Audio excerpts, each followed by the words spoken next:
Salam əziz izləyicilər, sizlərlə 11 may magistr imtahanında düşən rəqəmsal tipli sualların izahına baxacağıq. Hər bir sualı videonu dayandıraraq özünüz tapmağa çalışın və daha sonra cavabınızın doğru olub-olmadığını videodan yoxlaya bilərsiniz. Vaxt itirmədən keçək ilk sualımıza. İlk sualımız ədəd ardıcıllığı mövzusuna aiddir. Adətən burada eyni rəqəmlərin bir neçə yerdə və yaxud da ard-arda təkrar olunduğunu görəndə biz bunu iki xətli və yaxud da üç xətli ardıcıllıq olduğunu düşünə bilirik. Amma burada vəziyyət fərqlidir. Gördüyünüz kimi ilk iki rəqəm arasındakı fərq 1-dir. Yəni çıx 1. Əlbəttə ki, 7-nin təkrar 7 olaraq qalması üçün onu 1-ə vurmaq lazımdır. Növbəti hissədə isə çıx 2, vur 2 olduğunu görürük. Bu şəkildə davam eləyir. Çıx 3, vur 3 və əlbəttə ki, burada olmalıdır. Çıx 4, növbətində isə vururuq 4-ə. Baxırıq ki, 4 çıxanda 17 qalır ki, 17-ni də 4-ə vuranda doğrudan da 68 eləyir. Deməli, bu ardıcıllığımız özünü doğruldur. Belə, düzgün cavabımız 17-dir. Növbəti sualımıza keçək. Bu sualımız isə aşkar operatorlar və ya riyazi əməllər adlandırılır. Burada da 3 fərqli operator var. Romb, üçbucaq və dördbucaqlı və onların hər birinin yerinə yetirdiyi funksiyada qarşısında göstərilir. Hər bir mötərizəni ayrılıqda həll etmək lazımdır. Burada romb operatorunun solunda və sağında olan ədədləri verilən nümunə ilə eyniləşdiririk. Yəni, romb operatorunun solunda 27 ədədi var. Bunu 9A-ya bərabərləsək, A-nın qiyməti çıxır burada 3. Ki, bərabərliyin digər tərəfində də bu qiyməti yazırıq. 14 7B-yə bərabərdirsə, B-nin qiyməti də çıxır 2. Və buradan da belə nəticəni əldə edirik ki, 2A, yəni 2 vurulmuş 3, 6, üstə gəl 2, 8 edir. Birinci mötərizənin içərisi 8-ə bərabər oldu. Digərisi də eyni qaydada 33 11A-ya bərabərdirsə, A-nın qiyməti burada 3 çıxır. 18 9B-yə bərabərdirsə, B-nin qiyməti də 2 çıxır. Hər birini yuxarıda tətbiq eləsək, burada da nəticə olaraq əldə edirik ki, 3 vurulmuş 3, üstə gəl 2, çıx 3. Burada da qiymət 8 eləyir. Digər mötərizənin içərisinə baxanda isə 5A 15-ə bərabərdirsə, burada da maraqlıdır ki, hər 3 nümunədə də A-nın qiyməti 3-ə bərabər oldu, B-nin qiyməti də 2-yə bərabər oldu. A çıxılmış B, yəni 3 çıxılmış 2, üstə gəl 5. Burada da aldığımız nəticə 6-dır. İndi isə müvafiq qaydada bunları toplayıb çıxırıq. 8 üstə gəl 8, 16, çıx 6, cavab eləyir 10. Keçək digər nümunəmizə. Qeyri-aşkar operatorlar tipli sual nümunəsidir. Və burada əslində nümunə kifayət qədər çox verilib. Adətən 2-3 nümunə, yəni cavabı tapmaq üçün kifayət edir. Və düşünürəm ki, bu mövzuda sadə sual olub. Kifayət qədər. Ona görə vaxt itirmirik. 4 böl 2. Əlbəttə, mötərizənin operatorun funksiyası budur ki, operatorun solunu sağına bölürük. Yəni, 4-ü 2-yə bölürük. Bu mötərizə içərisində 2 qiyməti alırıq. Təkrar yenə də operatorun solunu sağa böləndə 2 qiyməti alınır. Və yaxud da 15 böl 3 edir 5. Onu da 5-ə böləndə 2 qiymətini alırıq. Eyni şəkildə yanaşsaq 6 böl 2 3. 9-u da 3-ə böləndə 3 qiymətini alacaq. Keçək növbəti sualımıza. Bu isə şifrələr mövzusuna aiddir. Mən sualların izahında əlavə izah vermədən, yəni sırf sualın özünü izah edirəm. Siz də bu mövzu ilə bağlı ümumiyyətlə çətinliyiniz varsa, YouTube-da digər videolarımda ayrı-ayrı mövzuların izahı var, girib onlara baxa bilərsiniz. Bu sualın izahı isə belə olacaq. Sol tərəfdə söz yazılıb, sağ tərəfdə isə onun şifrələri yazılıb. Və burada kiçik hərflərlə yazılan hərflərimiz isə nə ifadə edir? Biz baxsaq görərik ki, A, B, C, D, Y və F var. Və bunlar da əlifba sırası ilə gələn hərflərdir ki, əlifba sıralamasında birinci hərf A-dır. Yəni, bu o deməkdir ki, bu birinci hərfin şifrəsidir. Yəni, bu gördüyümüz A birinci hərfin şifrəsidir. B2 əlifba sıralamasında ikinci hərfdir. Bu o deməkdir ki, D ikinci hərfin şifrəsidir. Əgər üzərində yazmağa başlasaq, ikinci hərfin şifrəsi D, üçüncü hərfin şifrəsi. Yəni, bax, C üçüncü hərfdir. Bu o deməkdir ki, üçüncü hərfin şifrəsi U-dur. Bu şəkildə cavabları yaza bilərik. Gəlin indi baxaq görək bizdən nəyi soruşur? Şifrələr verilib və buna müvafiq sözü tapmalıyıq. Baxıram ki, ilk hərfimizin şifrəsi nədir? C. Baxaq görək C başqa yerdə hansı hərfin şifrəsi olaraq verilib? Və əlbəttə ki, şifrələmədə bilirik ki, əsas qayda nədir? Eyni hərflər eyni, fərqli hərflərsə fərqli hərfləri şifrələyir və yaxud da simvollarla da bunu deyə bilərik. Baxıram ki, burada D, yəni 4-cü hərfin şifrəsi C-dir. Burada isə 1-ci hərfin şifrəsi. Deməli, buradakı 4-cü hərflə bu sual işarəsinin yerində olan sözün 1-ci hərfi eynidir. Deməli, burada 1-ci hərfimiz nə olacaq? İ hərfi olacaq. Daha sonra baxırıq. B, yəni ikinci hərfin şifrəsi H-dır. Görək H digər nümunələrdə neçənci hərfin şifrəsidir? Baxırıq ki, Mahir sözündə 1-ci hərfin şifrəsi H-dır. Deməli, ikinci hərfimiz nə olacaq burada bizim? M hərfi olacaq. Sadəcə bunlar kifayət eləyir ki, biz artıq düzgün cavabı tapaq. Nəyə görə? Çünki mən variantlara fikir verirəm. Heç bir variant, A variantından başqa heç bir variant I ilə başlamır. Yəni, hətta birinci şifrəni belə müəyyən etdikdən sonra düzgün cavabı tapa bilərdik. Bu, əlbəttə ki, imtahanda sizin vaxt qazanmanız üçün vacib rol oynayır. Ona görə mütləq cavab variantlarına həlli prosesində diqqət eləyin. Çünki suallar olacaq qarşıda ki, onların izahı belə bir neçə dəqiqə vaxt alır. Hətta onları imtahanda siz bilsəniz belə, onları həll etmək üçün bir neçə dəqiqə vaxt sizə lazım olacaq. Həmən burada qazandığınız vaxtı siz o çətin suallarda istifadə edə bilərsiniz. Tərəzilər mövzusuna aid sualımız da kifayət qədər asan idi və burada siz bilirsiniz ki, tarazlıqda olan tərəzilərlə bağlı, həlli qaydaları ilə bağlı 4 qayda, 4 yol mövcud idi və bunlardan ikisi də toplamalarla bağlıdır. Baxıram ki, adi qaydada burada ixtisar hələ ki yoxdur, əvəz etmə yoxdur. İlk öncə ya çarpaz ya da paralel toplama qaydasından istifadə etməliyəm və baxıram ki, elə paralel toplama, yəni alt-alta toplama qaydası ən uğurludur. Nəyə görə? Çünki bizdən soruşulan burada nədir? C bərabərdir sual işarəsinə, yəni C-nin qarşılığını tapmalıyıq. Biz elə toplama qaydasından istifadə etməliyik ki, o toplamadan sonra ixtisar və əvəz etməni apardıqdan sonra tərəzinin bir tərəfində ancaq C ədədi qalsın. Yəni C-yə burada bir simvol kimi baxırıq, ədəd kimi baxırıq və biz burada paralel qaydada toplasaq görürük ki, bu 2A ilə bu 2A ixtisar olacaq. Bu C-nin biri ilə də digər C-miz ixtisara gedəcək. Nəticədə tərəzinin bir tərəfində 2C qalır, bir tərəfində isə burada 1, burada 3. 4B qalır. Əgər 2C-miz 4B-yə bərabərdirsə, 1C-miz 2B-yə bərabər olacaq. Keçirik növbəti sualımıza. Hesab əməlləri mövzusuna aid sadə bir sualdır və burada biz bilirik ki, AB bütövlükdə bir ədəddir. Yəni, A ayrıca bir rəqəm, B də ayrıca bir rəqəmdir. Onlar, əlbəttə ki, burada A onluq mərtəbədə, B də təklik mərtəbədə dayanır. Biz ilk öncə AB-ni C-yə vurmuşuq, 531, AB-ni D-yə vurmuşuq, 472 ədəd almışıq. Və burada isə AB-ni CD-yə vuraraq hansı ədədi əldə edəcəyimizi soruşur. Biz bunları belə yazsaq, AB vur CD.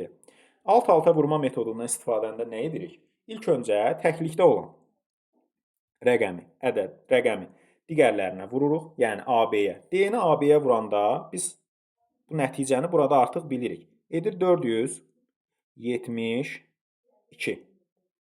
Üstəgəl 2-nin altını boş buraxırıq.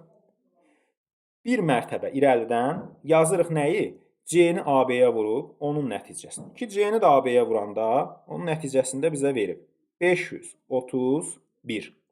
Nəticədə toplayanda 2 olduğu kimi gəlir aşağı, 7 üstə gəl 1, 8, 4 üstə gəl 3, 7, bu da 5. Cavab 5782 edir. Keçək növbəti sualımıza. Bu sualımızda isə hesab əməlləri mövzusuna aid çıxma var. Burada baxırıq ki, D ədədindən C-ni çıxanda yenə də D ədədi qalıb. Bu, hansı halda mümkündür? Yalnız o halda ki, C 0-a bərabər olsun. Digər hallarda belə bir nəticə əldə etmək mümkün deyil. D-dən C-ni çıxanda, əgər təkrar D qalırsa, onda C-nin qiymətini tapıb yazırıq ki, 0-a bərabərdir. Əgər C 0-a bərabərdirsə, C-dən D-ni təkrar çıxanda, deməli A-dan 1 köməyə gətiririk. Burada da 10 eləyir. Ondan da D-ni çıxanda təkrar D qalırsa, hansı rəqəmi ondan çıxsaq, təkrar o rəqəmin özü qalar və yaxud da belə deyək, hansı rəqəmin 2 misli 10-a bərabərdir? Deməli, D-nin də qiyməti 5 imiş. Və əlbəttə ki, A1 vahid kiçildiyinə görə A-dan A-nı çıxmaq üçün yenə də buradan da bir vahid çağırırıq. Belə olan halda A 1 vahid azaldıqda deyir ki, D olur. Əgər A 1 vahid azaldıqda D olursa, bu o deməkdir ki, A D-dən 1 vahid böyükdür. A-nın da qiyməti buradan çıxır ki, 6-ya bərabərdir. Beləcə, biz A üstəgəl D-nin qiymətini tapmış oluruq. Keçək növbəti sualımıza. Rebus tipli sualımız var. Bu sualda ilk nümunə bizə daha sadə görünür ki, 3, hər birini toplasaq, qiymət 9 eləyə bilər. Amma burada görürük ki, kifayət qədər böyük bir qiymət alınıb. Belə böyük qiymətləri əldə etmək üçün bunları bir-birinə vurmaq daha məqsədə uyğundur. Əgər 3-ü 3-ə vursaq, yenə də 3-ə vursaq, bu 27 eləyir. Hansı halda bunu 9-a bərabər eləyə bilərik? 3-ə böləndə. 3-ə bölməndə onunla qiymətləndirək ki, 3 bucaq var və yaxud 3 tərəf var. Ona görə 3-ə bölürük. Belə olan halda cavabımız da düzgün olur. Gəlin eyni şeyi burada tətbiq eləyək. 7-ni 6-ya vururuq, 42 eləyir. 15-ə vurub daha sonra 3-ə böləcəyik. Gəlin 15 ilə əvvəlcədən 3-ə bölək. Çünki o əməliyyatların yerini dəyişəndə nəticə dəyişməyəcək. 15-i 3-ə bölürük 5. 7-ni 6-ya vurduq 42. 42-ni də 5-ə vuranda 210 eləyir. Düzgün cavabdır. 7 vur 8. Vur 9. Böl 3. 168. 12 vur 6. Vur 7. Böl 3. 168. Yenə də deyirəm, əvvəlcədən 12-ni 3-ə bölə bilərsiniz. 4 vur 6 vur 7. 168 eləyir. Burada da edəndə 4 vur 9 vur 4. Cavab edəcək 144. Keçək növbəti sualımıza. Burada isə hər bir sətirdə iç-içə ayrı-ayrı fiqurlar var. Burada ya onların bir-birinə bərabər olmasından söhbət gedə bilər və yaxud da necəsə yoxlamaq üçün bunları sayırıq. 5, içəridəki rəqəm, bucaq sayı 5 və yaxud da tərəflərin sayı çöldə 4-dür. Burada isə 6 və 3-dür. Həmçinin burada 4 və 5. Burada isə 3 və 6-dır. Baxırıq ki, ilk iki müşahidə elədiyimiz sətirdə əslində hər iki tərəfdəki bucaqların ümumi cəmi bir-birinə bərabərdir. Amma bu biri tərəfdə baxırıq ki, 5 üstəgəl 3. Burada cəm 8-dir. Burada isə 6 üstəgəl 4. 10-dur. Yəni, bir-birindən fərqli oldu. Amma diqqət etməli olduğumuz məqam budur ki, bu tərəfdə 9-dur, bu tərəfdə 9-dur. Cəm nə edir? 18. Həmçinin burada da hər iki tərəf 9-dur. Cəm nə edir? 18. Burada da həmçinin 10 və 8. Cəm yenə də 18 eləyir. Belə nəticəyə gəlirik ki, sətr üzrə fiqurların bucaqlarının cəmi 18 etməlidir. Həmçinin burada da eyni qiymət alırıq toplayanda 10 və 8. Belə çıxır ki, bu tərəfə baxırıq 6 və 4 10 edir. Digər tərəfdə iç-içə olan fiqurların bucaqları cəmi 8-ə bərabər olmalıdır ki, bu qanun uyğunluğu özünü doğrultsun. Bu da ancaq C variantında alınır. Keçək növbəti sualımıza baxaq. Belə bir cədvəl görürük ki, bu cədvəldə diqqətlə baxsaq görərik ki, qalın xətlə cədvəl 4 bərabər hissəyə bölünür. Elə bizim əsas ipucumuz da budur. Burada cədvəlin eyni hissələri, müvafiq hissələr arasında bir əlaqə ola bilər və yaxud da ki, cədvəldəki xanaların içərisində ədədlərin cəmi, hasili ilə bağlı, onların rəqəmlərinin kvadratları cəmi ilə bağlı. Burada isə qayda belədir ki, hər 4 xananın içərisindəki rəqəmlərin cəmini toplayırıq. Yəni 2 üstəgəl 3, 5, üstəgəl 3, əlbəttə ki, sıfırlar heç bir əhəmiyyət kəsb eləmir, 8, üstəgəl 7, 15, bu da gördüyümüz 2 dənə 5, 10, cəmi eləyir nə? 25. Digər tərəfdə də yoxlasaq görərik ki, doğrudan da 5, 12, elə də 17, 21, bu da 4, elə də 25. Deməli, bu hissədə də rəqəmlərin cəmi edəcək 25. Baxıram ki, 6, 9, 15, bu da 5, 20. Bax, bu sual işarəsinin yerində elə bir ədəd olmalıdır ki, onun rəqəmlərinin də cəmi 5-ə bərabər olsun ki, bu qanun uyğunluğu özünü doğrultsun. Bu da ancaq A variantında mümkündür. Keçirik növbəti sualımıza. Ardıcıllıq tipli sual nümunəsidir. Cədvəl formasında verilsə də, baxırıq ki, hər dəfə hər ox işarəsində, belə deyək də, müvafiq əməliyyatdan sonra müvafiq xanalardakı rəqəmlər dəyişir və diqqət etsək görərik ki, bu rəqəmlər hər dəfə böyüyür müəyyən ardıcıllıqla. Bu hər birində eyni şəkildə davam eləyir. Gəlin onda bunlar üçün xüsusi bir qayda müəyyən edək və ilk öncə bu kəsr olan, birinci xanada olan kəsirlərin növbəti xanalarda artıq natural ədədlərə çevrildiyini görürük. Bu da o deməkdir ki, onları ya 2-yə ya da hansısa bir cüt ədədə vura bilərik. İlk öncə gəlin 2-yə vuraraq yoxlayaq. Misal üçün 0,5-i 2-yə vurub, bu edir 1. 1-in də 4-ə çevrilməsi üçün nə edə bilərik? Üzərinə 3 gələrik. Yəni, vur 2, üstə gəl 3. 4 edirsə, növbəti xanada görək bu qanun uyğunluğu özünü doğruldacaqmı? 4-ü 2-yə vururuq, 8, üstə gəlirik 3, 11. 11-i 2-yə vururuq, 22, üstə gəlirik 3, 25 edir. Eyni şəkildə 5,5-i də 2-yə vursaq 11, üstünə 3 gələndə 14 edir və yaxud da digər sətirlərə baxaq, bizə lazım olan sətrə.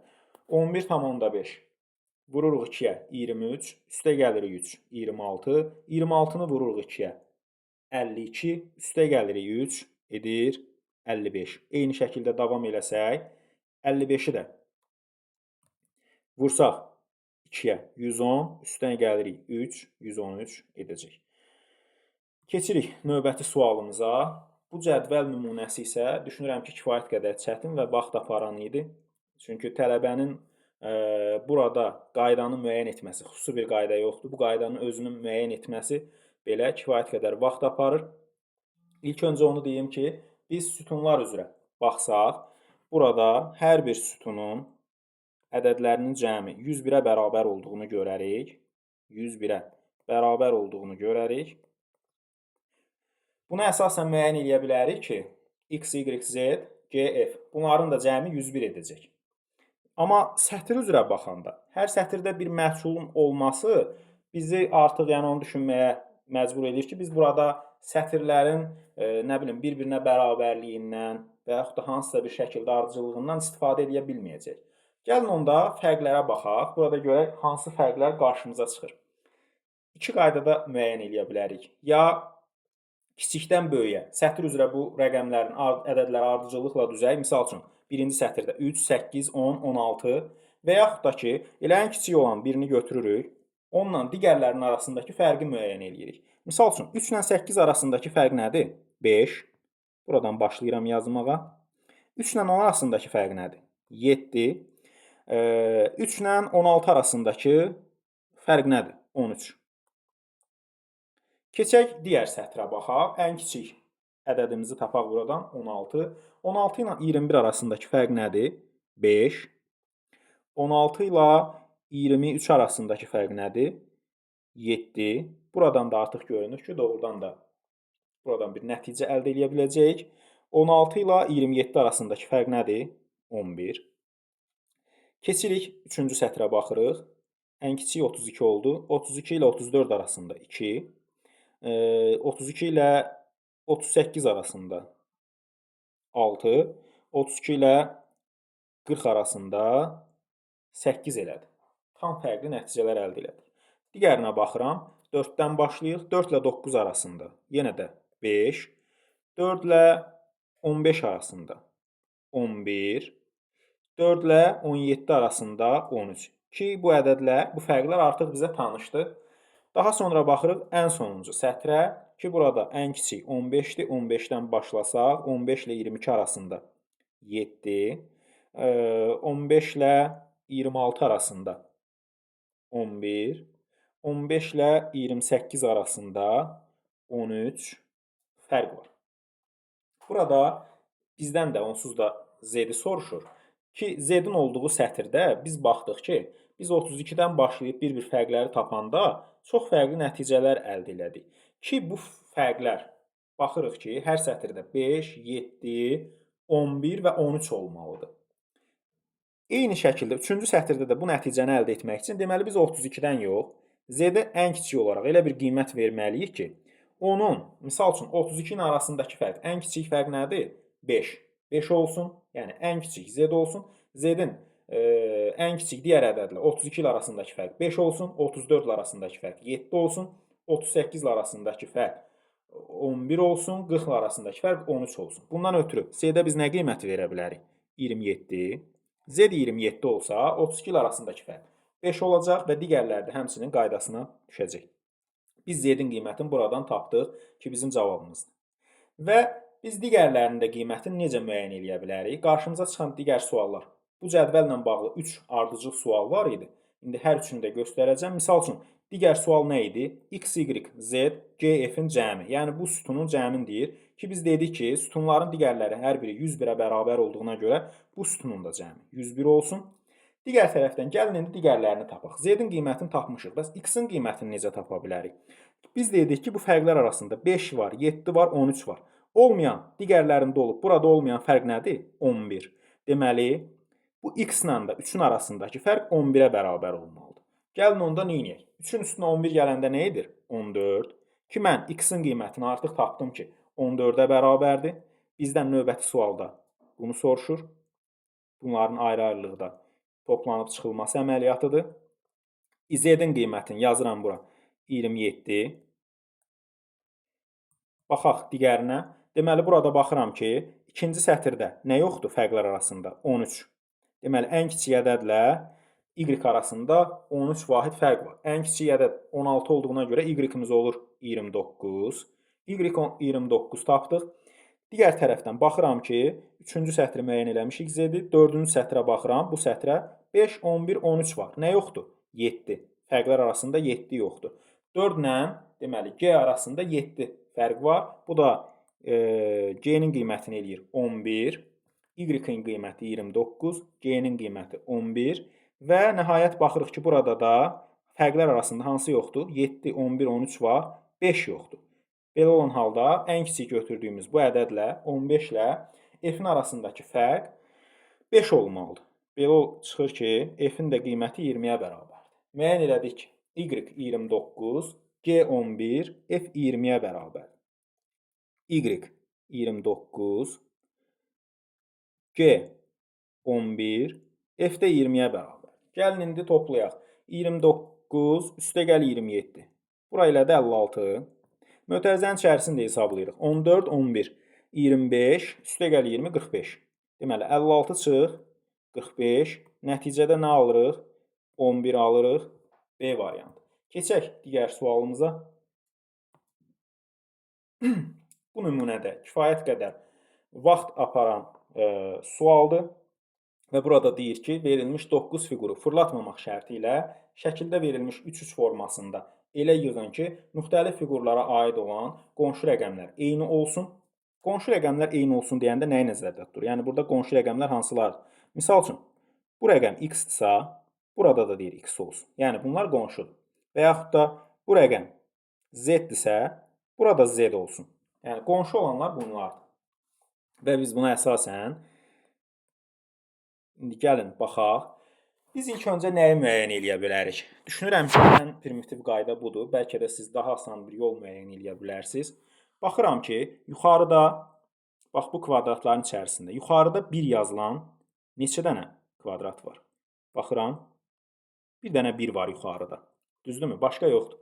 Bəs onun qarşılığı nədir? Yəni, tutaq ki, deyirəm, bu kvadratı biz bura yazsaq, 1 düşəcək bura, eləmi? Ona qonşu olan yenə də 1 olmalıdır. Yəni, onun yuxarısındakı kvadratın içərisində aşağıda nə olmalıdır? 1 olmalıdır.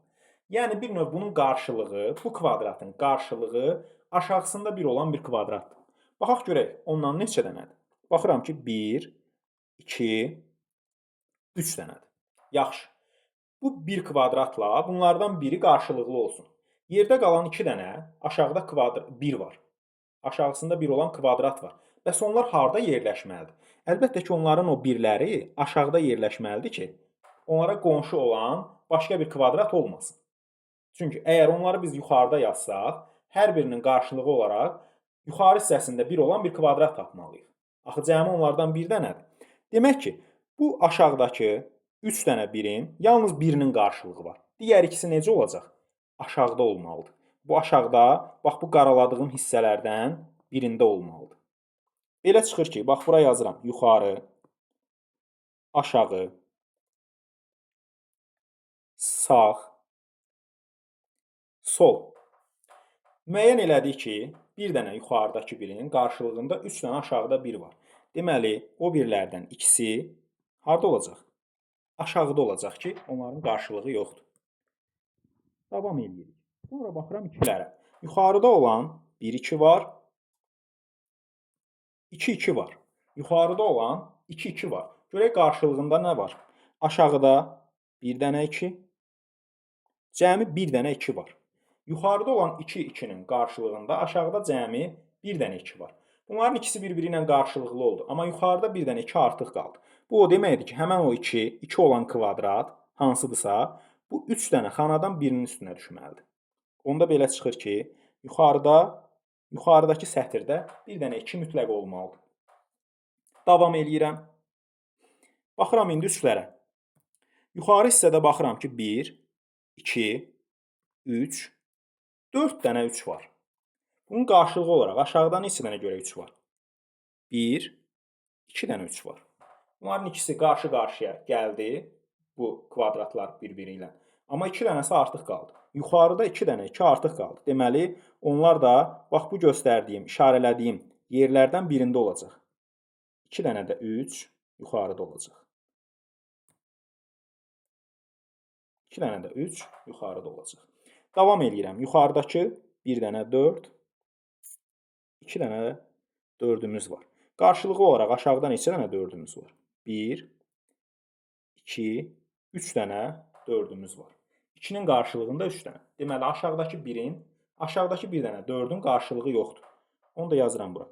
Yəni, aşağıdakı rəqəmlərdən ikisi 1 olacaq, biri 4 olacaq. İndi keçək sağ və solu da tapaq. Müəyyən edək. Sol tərəfdə görək neçə dənə 1 var. Bunu da silim. Sol tərəfdə görürəm ki, 1, 2, cəmi 2 dənə 1 var. Qarşılıq olaraq sağ tərəfdə neçə dənə 1 var?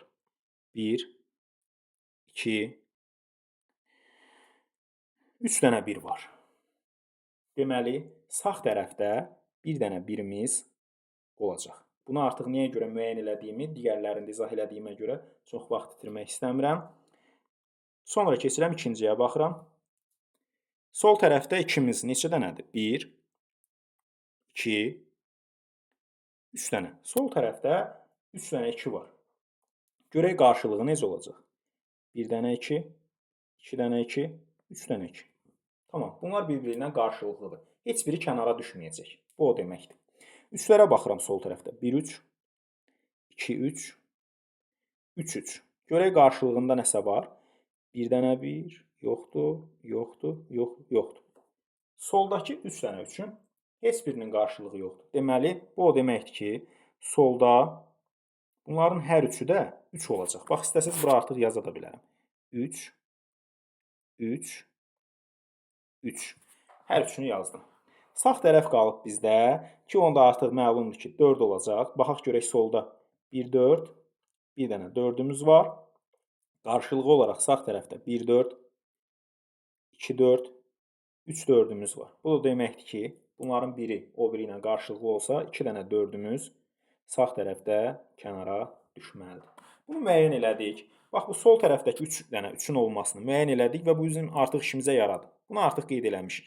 Yazdıq bura, sol tərəfdə 3. Baxıram ki, bəs yuxarı tərəfdə nə olmalıdır? Yuxarı tərəfdəkilərin bu 3 dənə, bax bu xanaların birində 2-dir, qalan ikisində 3-dür. Mən baxıram ki, elə həmən o 2 burada olacaq.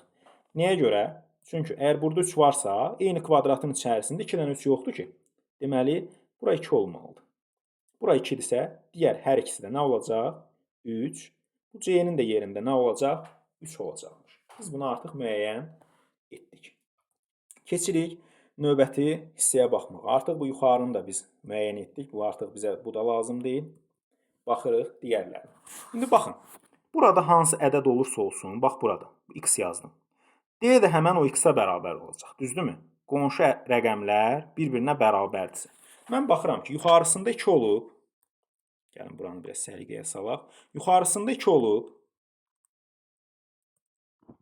Sol tərəfində 3 olan neçə dənə kvadratımız var? Biri budur. Biri də budur. Birində aşağıda 4 yazılıb, birində aşağıda 1 yazılıb. Əgər ki, mən 1-i seçsəm, ki, burada 1 olsa, onda bu biri 3-də də, bu biri kvadratda da yuxarıda 1 olmalı. Görək sol tərəfdə 3, yuxarıda 1 olan elə bir kvadrat var? Xeyr, yoxdur. Deməli, 1 ola bilməz. Burada nə olmalıdır? Yalnız və yalnız 4 ola bilər. Deməli, 1 də buradadır. Biz artıq bu kvadratlardan birinin hansı olduğunu müəyyən elədik. Yuxarıdan başlasaq, 2, 1, 4, 3. Görək bu hansıdır? 2, 1, 4, 3. Bax elə bu kvadratdır. Üstünə bir dənə plus yazıram ki, yəni artıq mən bunu müəyyən eləmişəm. Bu 1-dirsə, bunun qonşusu da 1 olmalıdır. Bunu müəyyən eləyirəm. Bu 4-dürsə, burada 4 olmalıdır.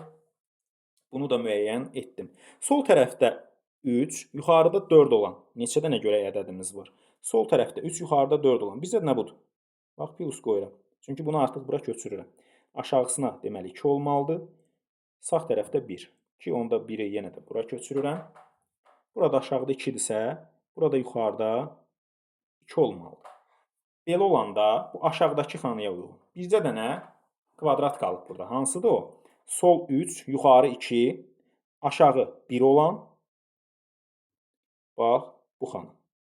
4-ü də deməli, bura yazmalıyam. Burada götürüb yazıram 4. Ki, buna əsasən, biz bunlardan birini tapdıq. Burada plus qoyduq. 3 dənəsini tapmışıq. Yuxarıda 3, solda 1 olan. Görək, neçə dənə xana var? Yuxarıda 3, solda 1 olan neçə dənə xanamız var? Cəmi 1 dənə. Bax, bu xanadır. Bunu da hara köçürürük? Bax, bu xanaya köçürürük. Aşağısında 4 olmalıdır. Sağında 2 olmalıdır. Buna əsasən müəyyən edirik ki, deməli, burada da 4-dür. Burada da 2-dir.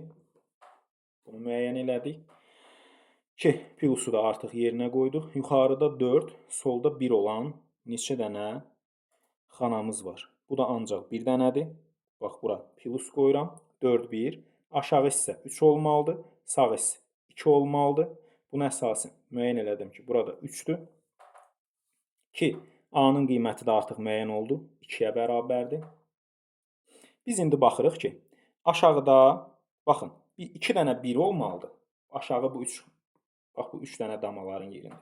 Bir dənə 4. Baxıram ki, 4 buradadırsa, B-nin yerində də 4 ola bilməz. Deməli, B-nin yerində nə olacaq? 1 olacaq.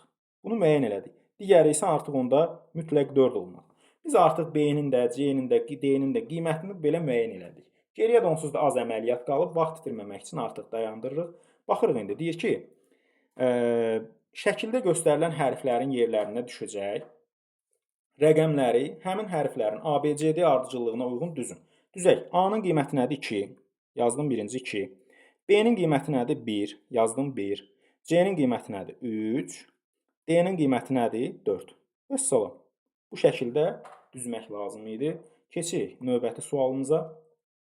Burada isə bizə deyir, rəqəmlərinin hasili 6-ya bərabər olan 5 rəqəmli ədədlərdən ən kiçiyini tapın. Bu ədədin sonuncu 2 rəqəminin cəmini müəyyən edin. 5 rəqəmli ədəddir. Sözsüz rəqəmlərin hasili 6-ya bərabərsə, orada 0 yoxdur və digər rəqəmlərin hansının ola biləcəyini müəyyən edirik. 6-nın içərisində olan vurğular. Hansı vurğulardır bu? 1, 2, 3, bir də 6-nın özü. Gəlin baxaq. Bunlardan necə bir 5 rəqəmi düzəldə bilərik ki, o düzəldə biləcəyimiz 5 rəqəmlərin ən kiçiyi olsun. 1, 1, 1. Əlbəttə, 2 və 3-ü də fikirləşə bilərsiniz. Bir də nə fikirləşə bilərik? 1, 1, 1, 1, 6. Sözsüz 11116 daha kiçik bir ədəd oldu. Və biz sonuncu 2 rəqəminin cəmini müəyyən etməliyik. 1 + 6 eləyir 7. Keçirik növbəti suala. Sonundakı 5 rəqəmini əvvəlinə keçirsələr, 3 dəfə böyüyə bilən ədədlərdən ən kiçiyini müəyyən edin. Sonundakı rəqəm 5 imiş. Biz bunu bilirik. Bax, belə bir ədəddir. Neçə rəqəmdən ibarət olduğunu bilmirik. Sonuncu rəqəm 5-dir. Deyir onu əvvələ keçirsək. Əvvələ keçirsək nə olacaq? Bu ədəddəki digər rəqəmlər bax bu xətt kimi qalır olduğu yerində. Sadəcə 5 keçir qabağa və deyir ki, 3 dəfə böyüyə bilən. 3 dəfə böyüyə bilən deyirsə, deməli bu 5 hal-hazırdakı bax bu ədədi 3-ə vursaq, bu ədəd əldə olunursa, biz baxırıq ki, elə bu 5-i 3-ə vuranda 15 eləyir. Deməli, yenə də sonuncu rəqəm nədir? 5-dir. Bu o deməkdir ki, bu ilkin formada bu 5-in qarşısındakı rəqəm də elə 5 imiş. Amma bizdən nəyi soruşur? Soldan ikinci və dördüncü rəqəmləri. Yəni bu bir tərəfdən. İkinci və dördüncü rəqəmləri, o 5-i tapmağımızın elə də bir əhəmiyyəti olmadı. Keçirik. Sol tərəfdən başlayırıq. Baxıram ki, bu ilk rəqəmimiz bizim. Bu ədəddə, ilkin formada. İlk rəqəmimiz bizim. Misal üçün deyirəm, 2 olsa, hətta 2. Biz onu 3-ə vuranda, bu 6 edəcək. Düzdürmü? Bu 6 edəcək. Belə olur ki, deməli biz 2 rəqəmini götürə bilmərik. Bu ya 1 olacaq. Ya da ki, əlbəttə yenə də 5 ola bilərdi. Onu da biz vurardıq, amma bizdən ən kiçiyini soruşur. Belə olan halda biz elə 1-i götürürük. İlk rəqəmimiz 1-dir. Biz 1-i vuranda 3-ə hansı ədəd əldə edə biləcək? Bunun üçün növbəti ikinci rəqəmə fikir veririk. İlk rəqəmimiz 1-dir. Bura qeyd elədik. Növbəti rəqəm nə olmalıdır? Fərz eləyək ki, biz 8 seçdik. Mən özümdən fərqli rəqəmlər deyirəm sizə, yəni izah etmək üçün. Əgər bura biz 8 seçsək, biz 8-i 3-ə vursaq, 54 alınır. Axı, buradakı birinci rəqəm, burada ikinci rəqəmdir. Çünki sadəcə qabağına bir dənə rəqəm qoyulub. Bu 51 olmalıdır. Onun üçün nə edirik bura? Yalnız və yalnız 7-ni yaza bilirik. Çünki 17-ni vuraq, misal üçün 3-ə 51 eləyir. İkinci rəqəmimiz oldu 7. Üçüncü rəqəm nə ola bilər? Mən baxıram ki, əgər biz tutaq ki, deyirəm, 3 seçsək, 173-ü vursaq 3-ə 519 eləyər. Axı, burada növbəti rəqəm, buradakı ikinci rəqəm, burada üçüncü rəqəmdir. 7 olmalıdır. 7 olmaq üçün nəyi vura bilərik? 2-ni vura bilərik 3-ə. Eləyir 6. Nəyə görə 6? Növbəti rəqəmdən də elə bir rəqəm seçməliyik ki, 1 yadda qalanda bu 6 7-yə çevrilsin. Belə çıxır ki, növbəti rəqəmimiz olacaq bizim 2. Üçüncü rəqəmimiz. Yazırıq bura 2. Gəlin, digərlərini hələlik silək. Biraz boşluq yaransın. Burada da həmçinin 172. 172-ni vururuq 3-ə. Burada növbəti rəqəmimiz nə alınacaq? 6. Amma nəzərə alaq ki, dördüncüdə elə bir rəqəm seçməliyik ki, 1 yadda qalsın və bu 7-yə çevrilsin. Onun üçün hansı rəqəmi seçə bilərik? Biz elə bir rəqəm seçməliyik ki, onun 3 misli ondan kiçik olmasın, 20 və 20-dən böyük olmasın. Yəni 7 götürə bilmərik, çünki onun 3 misli 21 eləyir. 3 götürə bilmərik, onun 3 misli 9 eləyir. Neçəni götürək? Misal üçün 4. Biz 4-ü götürəndə bu eləyir nə? 12. Yəni 4-ün 3 misli 12 eləyir. Bu 6 idi. Bir də yadda qaldı, oldu nə? 7. Tam qaydanı doğruldur. Burada 4, 2 qalmışdı. 2-ni də yazdıq bura. Baxıram ki, doğrudan da bu ilk 3 rəqəm burada ikinci, üçüncü və dördüncü rəqəmlər oldu. Deməli, növbəti rəqəmimizdə nə olacaq? 4 olacaq. Biz bunu bu şəkildə davam edib gedə bilərik. Yəni 4-dən sonra nə gəlməlidir? Və bu rəqəm, düşünmürəm ki, bu ədəd, yəni bundan sonra 3, 4 rəqəmi tapmaqla bitəcək. Bu hardasa bir 10-15 rəqəm tapmaq olacaq. Bunu axıra kimi tapmaq üçün. Və bizə o lazım da deyil. Bizə ikinci və dördüncü rəqəmlər lazım idi ki, ikinci rəqəmimiz 7, dördüncü rəqəmimizin də 4 olduğunu müəyyən elədik. Və onların cəmini toplayırıq. 7 üstə gəl 4 bərabərdir 11. Mən bunu məntiqdən daha çox riyaziyyatla bağlayardım. Bir də kifayət qədər çox vaxt apardığını düşünürəm. Yəni fərqli bir qayda kimsə müəyyən etsə belə, yəni düşünmürəm ki, çox asan bir şəkildə bunun cavabını tapa bilər. Ona görə də bu cür sualların magistr imtahanında olmasını düzgün hesab eləmirəm. Keçək növbəti sualımıza. 40 nəfər tələbənin bir qismi yalnız fransız, bir qismi yalnız ispan, qalanı isə hər iki dili öyrənir. Məlumdur ki, tələbələrdən 7-si hər iki dili öyrənir. Əgər 25 tələbə fransız dilini öyrənirsə, neçə nəfər ispan dilini öyrənir? Baxaq görək, burada 40 tələbəmiz var. Deyir ki, onlardan 25-i fransız dilini öyrənir. Gəlin bu 25-i çıxaq bunun içərisinə. Neçə qalır? 15. Amma Bu 25 nəfər fransız dili öyrənən tələbə ki var, onların içərisində 7 tələbə var ki, o 25 dənə fransız dilini öyrənən tələbənin içərisində 7 dənə tələbə var ki, o həm də ispan dilini öyrənir. Biz burada sadəcə ispan dilini öyrənən 15 tələbəni tapdıq. O fransız dilini öyrənənlərin içərisində olan 7 tələbəni də bunun üzərinə gəlsək, cavab edəcək 22. Növbəti sualımıza keçək. Müəyyən zaman kəsiyində sürücülük vəsiqəsi alanlar yalnız gənclər və orta yaşlılardır. Məlumdur ki, onlardan 2000 nəfər gənc, 700 nəfər orta yaşlıdır. Cəm bilirik ki, artıq 2000 gəncdirsə, 700 nəfər orta yaşlıdırsa, deməli bunlardan cəm nədir? 2700 nəfərdir. Bunu müəyyən elədik. 500 nəfər orta yaşlı olmaqla 1700 nəfər qadındır. Baxın, 1700 nəfər qadındır, onlardan 500-ü orta yaşlıdır. Orta yaşlılardan neçəsi onda kişilərdən olur? 700 nəfər orta yaşlının 500-ü qadındırsa, 200 nəfəri kişilərdəndir. Ümumiyyətlə neçə nəfər kişi olur? 2700 nəfər var, onlardan 1700-ü qadındırsa, sürücülük vəsiqəsi alanlar. 1000 nəfər qalıb geriyə. O 1000 nəfərin də müəyyən eləyirik ki, burada 1700-ün 500 nəfəri orta yaşlıdırsa qadınlardan, 1200 nəfəri gəncdir. Bu 2000 nəfər gəncin 1200-ü qadındırsa, yerdə qalan 800 nəfəri də kişilər olacaq. Həmçinin bu gənclər idi. Orta yaşlılarda neçə nəfər oldu? 700 nəfər yenə də kişilərə aid olacaq. Keçirik növbəti sualımıza. İlk övladlar anadan olanda atanın yaşı ananın yaşından 20% çox idi. İkinci uşaq dünyaya gələndə ananın yaşı atanın yaşından 16% az oldu. Ananın yaşı atanın yaşının 90%-ni təşkil edəndə onların üçüncü övladı dünyaya gəldi. Atanın yaşı ananın yaşından 8-dən fərqli bir rəqəmli ədəd qədər çoxdursa, onların birinci və üçüncü uşaqlarının yaşları fərqi neçə ildir? Və burada mötərizə içərisində qeyd olunub ki, yaşlar natural ədədlərlə göstərilir. Əlbəttə ki, biz də bunu bilirik. Heç kəs yaşını deyəndə, misal üçün 20,8 demir, nə bilim 25,2 demir və s. və ilə axır. Yaş onsuz da bir natural ədəddən istifadə edirik, yaşımızı ifadə edərkən. Amma bunun burada mötərizə içərisində xüsusi qeyd olunmasının bir səbəbi var. Elə bizim ipucumuz da budur. Baxırıq ki, müəyyən bir dövr olub ki, bu ata ilə ana arasındakı yaş fərqi faizlə başqa bir ədəd olub, 20% olub, vaxt olub ki, 16% olub, əlbəttə ki, get-gedə azalır. Sonra 10% olub.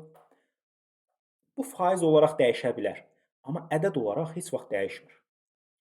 Yəni, bizim aramızdakı yaş fərqi neçədirsə, tutaq ki, deyirəm, mənim yaşımla sizin yaşınız arasındakı vaxt fərqi 8 ildirsə, bu neçə il keçməsindən asılı olmayaraq, bu elə 8 ildə qalacaq. Bir-birinə faiz nisbəti dəyişəcək. Amma həmən o ədəd olduğu kimi qalacaq. Bizim istifadə etməli olduğumuz məqam da budur. Misal üçün, burada 16% azdır deyir. Özdə diqqət etməli olduğumuz məqam nədir? Atanın yaşı ananın yaşından 20% çox idi. Sonra deyir ki, ananın yaşı atanın yaşından 16%. Sonra da 90%-ni atanın yaşının, ananın yaşı atanın yaşının 90%-ni təşkil edir. Bu cür qeyd edir. Bu 16% fərq hansısa natural bir ədəddir. Ki o ədəd 16%-ə bərabərdirsə, bax həmən o yaş, o fərqdən söhbət gedir. Mən onu x adlandırıram. Ən primitiv qaydada izah etməyə çalışacağam. Bölək 16-ya, vuraq 100-ə. Kimin yaşını tapırıq? Atanın yaşını. Düzdürmü? İkinci uşaq dünyaya gələndə atanın yaşı nə qədər olub onu. Mən buna artıq hər qiyməti verə bilmirəm. Çünki natural elə bir qiymət verməliyəm ki, nəticədə bu 100%, bunu x-i 16-ya bölüb 100-ə vuranda bir natural ədəd alınsın. Neçə ola bilər? 1 ola bilməz, 2 ola bilməz, 3 ola bilməz. 4 qiymətini verə bilərəm. X böl 16, 4 böl 16 vur 100. Nə edir? 25. Atanın 25 yaşı ola bilər. 8 edə bilmirəm. Çünki 8-dən fərqli bir rəqəmli ədəd qədər çoxdursa, bunların arasındakı yaş fərqi. Və digər hansısa qiymətləri də verəndə bunu verib özünüz də yoxlaya bilərsiniz. Görəcəksiniz ki, misal üçün altdan %25 alınacaq. Yenə də yəni natural olmayan ədədlər alınacaq. Bu qiymətlər içərisində ən realı, ən düzgünü atanın yaşının 25 olmasıdır. Sırf bu ədədlə, faizlə bunu tapdıq, müəyyən elədik. Və biz burada müəyyən eləyirik ki, əgər Atanın yaşı 25-dirsə, gəlin belə bir cədvəl qurmağa çalışaq. Ana,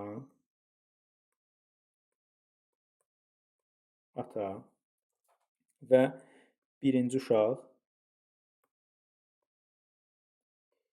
ikinci uşaq. Bu 16%-i biz ikinci uşaqda müəyyən etmişdik. Atanın yaşı olur 25. Atanın yaşı 25-dirsə, bu fərq deməli 4-ə bərabərdir. Ananın yaşı nəyə bərabər olur? 21-ə. Düzdürmü? Onda baxıram ki, birinci uşaq dünyaya gələndə bunların arasındakı yaş fərqi 20% idi. Bu əldə elədiyimiz 4 yaş fərqi dəyişməz olaraq qalıb. Sadəcə faiz dəyişib. Əgər bu 4 20%-ə bərabərdirsə, 4 20%-ə bərabərdirsə, ananın yaşından 20%. Söhbət ananın yaşının 20%-dən gedir. Bu 4 ananın yaşının 20%-dirsə, deməli ananın cəmi yaşı nə qədər olacaq? 20 yaş. Yəni 20% 4-dürsə 100%-imiz 20 olacaq. Və onda atanın da yaşı ondan 24 yaş böyük olduğuna görə olacaq 24. Və daha sonra deyir ki, üçüncü övladları dünyaya gəldi. Ananın yaşı atanın yaşının 90%-ni təşkil edəndə onların üçüncü övladı dünyaya gəldi. Ata anadan 4 yaş böyükdür və 10% fərq yaradır. 4 yaşımız 10%-dirsə 100%-imiz neçə yaş olacaq? 40 yaş. Mümkün qədər şifahi şəkildə izah etməyə çalışıram. Əgər atanın 40 yaşı varsa, ananın yaşı neçə olacaq? 36. Bu da üçüncü uşaqların dünyaya gəldiyi vaxtda valideynlərin yaşıdır. İndi bizə deyir ki, onların birinci və üçüncü uşaqlarının yaşları fərqi neçə ildir? Birinci uşaq dünyaya gələndə, tutaq ki, deyirəm, ananın 20 yaşı var idi. Üçüncü uşaq dünyaya gələndə 36. Bu fərqi tapmaq üçün elə 36-dan 20-ni çıxırıq. 16 il vaxt keçdiyini müəyyən edirik. Yəni bunların arasındakı yaş fərqi 16 ildir. Keçək növbəti sualımıza. Arıçı yarmarkaya tam doldurulmuş 4, 15, 25, 40, 100 və 150 litrlik qablarda ümumi həzmi 536 litr olan 11 qab bal gətirib. Mütləq doğru olan mülahizəni seçin. Gəlin ilk öncə baxaq. Arıçı 11 dənə qab gətirib. Və bunlar 4, 15, 25, 40, 100 və 150-dir. Əgər bu qabların hər birinin burada sadalanırsa, bu həcmlər, bu o deməkdir ki, onların hər birindən ən azı bir dənəsi istifadə olunub. Yəni, əgər ki, bu 4 litrlik qabdan burada olmasaydı, bu qabların içərisində ən az bir dənə, burada ən azından sadalanmazdı. Sadalanıbsa, deməli biz, neçə qab var burada? 6. Bu 11 qabın 6-sının nə olduğunu bilirik. Biri 4 litrlik, biri 15 litrlik, 25 litrlik, 40 litrlik, 100 və 150 litrlik. Biz geri qalan hissəni tapmağa çalışacağıq. Gəlin ilk öncə bunların həcmini toplayaq. 150 üstə gəl 100, 250 üstə gəl 40, 290, 15, 25, 40, elədi 230, bu da 4, elədi 234. İlk 6 qabın biz həcmlərini bilirik, hər birindən bir dəfə istifadə olunduğunu ən azını bilirik. Bu da eləyir 234 litr. Gəl bu ümumi həcmdən 536-dan çıxaq nəyi? 200, 300, 334. Nəticədə nə alınır? 6-dan 4 çıxırıq. 2, 0, bu da 2. Cəmi alındı 202 litr. Geriyə qalıb 202 litr balımız. Ki, bunu hansı qablara toplamalıyıq? 11 qabdan 6-sını biz burada müəyyən etmişik. Geriyə qalıb 5 dənə qab. Bax, burada gördüyünüz 2 var ha. Əsas ipucu budur. Çünki digər qablar ki var, 15, 25, 40, 100, 150, biz bunlardan bu 2 litri əldə edə bilmərik. Neçəyə vururuqsa vuraq. O 2 alınmır. 2-ni əldə eləməyin bir dənə yolu var. Bu 4 litrlik qab ki var, onu 3-ə vurmaq. Yəni ondan daha 3 dənəsində istifadə eləmək. Necə olacaq o? 5 dənə qabımız var, onun 3-ü də 4 litrlik imiş. Geriyə qalan 5 dənə qabının 3-ü də 4 litrlik imiş. Topladıq elədi 12 litr. Geriyə qaldı nə? Bu 12 litri buradan çıxanda 190 litr qaldı. Geriyə neçə qabımız qalıb? 5 qabdan artıq 3-ünü də istifadə elədik. 4 litrlik kimi. Bir dənə 4 litrik əvvəlcədən götürmüşdük. 3 dənəsini də istifadə elədik. Məlum oldu ki, bizim 4 dənə 4 litrlik qabımız var. Və geriyə 190 qaldı. Və 2 qab. 2 qabda 190 litri toplamaq üçün Bir dənə 150 litrlik götürürəm, bir dənə də 40 litrlik götürürəm. Eləyir ikisinin cəminə 190 litr. Məlum oldu ki, 4 dənə 4 litrlik qabımız var. Bir dənə 15 litrlik qabımız var. Biraz səliqəsiz olur. Bir dənə 25 litrlik qabımız var. Ki artıq bunları silək. Bizə məlumdur cavablar.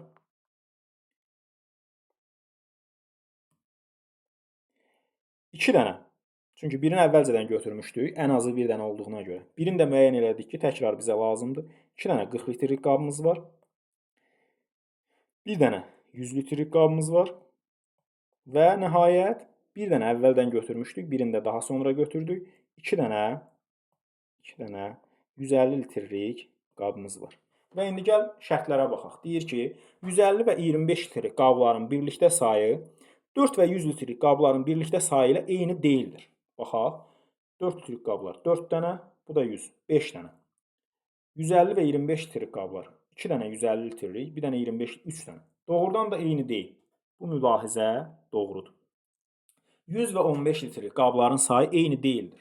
Baxıram ki, 15 litrlik bir dənədir, 100 litrlik bir dənə. Eynidir. Xeyr, bu mülahizə səhvdir. 40 və 150 litrlik qabların sayı eyni deyildir. Eynidir. 150 litrlik də 2 dənədir, 40 litrlik də 2 dənədir. 15 və 40 litrlik qabların sayı eyni deyildir. Baxıram, 15 və 40 litrlik qabların sayı doğrudan da eyni deyil. 40 litrlik 2 dənədir, 15 litrlik 1 dənə. 25 və 15 litrlik qabların sayı eyni deyildir. Xeyr, eynidir. Hərəsindən bir dənə var. 4 və 100 litrlik qabların sayı eyni deyildir. Doğrudan da eyni deyil. Ən çox sayda qab 4 litrlikdir. 4 dənə, 100 litrlik isə sadəcə bir dənədir. Deməli, düzgün cavablarımız, mülahizələrimiz nə oldu? 1, 4 və 6. 1, 4 və 6. Belə, əziz izləyicilər, testin sonuna gəlib çatdıq. Onlayn dərslərimizə qoşulmaq üçün WhatsApp nömrəmizlə əlaqə saxlaya bilərsiniz. Həmçinin bizim videolarımızı və sizlər üçün faydalı məlumatlarımızı öyrənmək üçün sosial şəbəkələrdən də bizi izləyə bilərsiniz. Diqqətiniz üçün təşəkkür edirəm.